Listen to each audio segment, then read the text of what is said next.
ಜ್ಯೋತಿಷ್ಯ ಶಾಸ್ತ್ರದ ಪ್ರಕಾರ ಬರೋಬ್ಬರಿ 72 ವರ್ಷಗಳ ಬಳಿಕ ಅಪರೂಪದ ಯೋಗವೊಂದು 3 ರಾಶಿಯವರಿಗೆ ಕೂಡಿ ಬಂದಿದೆ.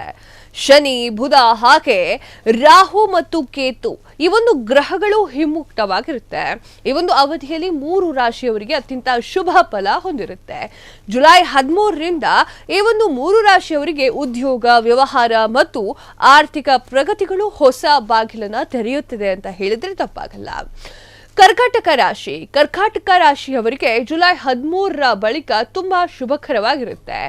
ವಿವಾಹಿತರು ತಮ್ಮ ವೈವಾಹಿಕ ಜೀವನದಲ್ಲಿ ತೃಪ್ತಿಯನ್ನ ಕಂಡುಕೊಳ್ಳುತ್ತಾರೆ.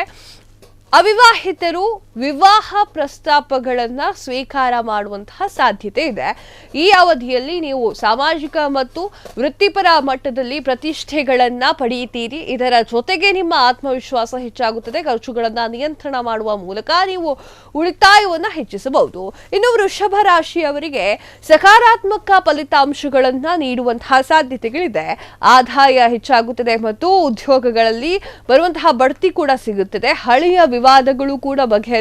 ವ್ಯಾಪಾರ ತುಂಬಾ ಚೆನ್ನಾಗಿ ನಡೆಯುತ್ತದೆ. ಲಾಭ ಕೂಡ ಆಗುತ್ತೆ.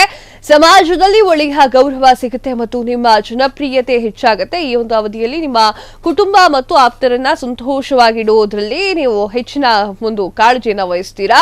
ಹೊಸ ಹೂಡಿಕೆಯನ್ನ ಮಾಡಲಿಕ್ಕೆ ಸಮಯ ಕೂಡ ಬರುತ್ತೆ.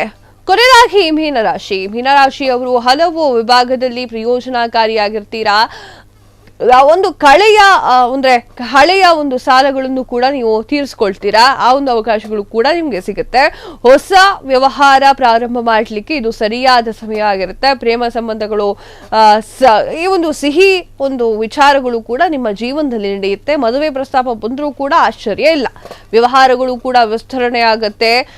ನಿರುದ್ಯೋಗಿಗಳಿಗೆ ಉದ್ಯೋಗ ಸಿಗುತ್ತೆ. ಉದ್ಯೋಗದಲ್ಲಿ ಬಡ್ತಿ ಸಿಗುತ್ತೆ. ಹೊಸ ಜವಾಬ್ದಾರಿಗಳು ಕೂಡ ಸಿಗುತ್ತೆ. 4 ಗ್ರಹಗಳು ಏಕಾಏಕಿ ಹಿಮ್ಮುಖವಾದಾಗ ಚಲಿಸ್ತಾ ಇರಬೇಕಾದ್ರೆ ಅಪರೂಪವಾದ ಸಂಯೋಜನೆ ಇರುವುದಾಗಿ. ಹೀಗಾಗಿ ಕಟಕ, ವೃಷಭ ಮತ್ತು ಮೀನರಾಶಿಯವರು ಹೆಚ್ಚಿನ ಪ್ರಯೋಜನವನ್ನ ಪಡೆದಿರಿ. ಈ ರಾಶಿಗಳು ಜನರು ಈ ಸಮಯವನ್ನ ಸಕಾರಾತ್ಮಕವಾಗಿ ಬಳಕೆ ಮಾಡಿಕೊಳ್ತಾರೆ ಮತ್ತು ತಮ್ಮ ಜೀವನದಲ್ಲಿ ಸ್ಥಿರತೆ ಮತ್ತು ಪ್ರಗತಿಯನ್ನ ಸಾಧಿಸಲು ಪ್ರಯತ್ನ ಮಾಡ್ತಾರೆ ಅಂತ ಹೇಳಿ ಜ್ಯೋತಿಷರು ಹೇಳಿದ್ದಾರೆ. ಕ್ಷಣ ಕ್ಷಣದ ಸುದ್ದಿಗಳಿಗಾಗಿ ಫ್ರೀಡಂ ಟಿವಿ ಸಬ್ಸ್ಕ್ರೈಬ್ ಮಾಡಿ, ಲೈಕ್ ಮಾಡಿ ಹಾಗೂ ಫಾಲೋ ಮಾಡಿ. ಹೊಸ ಸುದ್ದಿಗಳ ನೋಟಿಫಿಕೇಶನ್ಗಾಗಿ ಬೆಲ್ ಐಕಾನ್ ಮೇಲೆ ಕ್ಲಿಕ್ ಮಾಡಿ.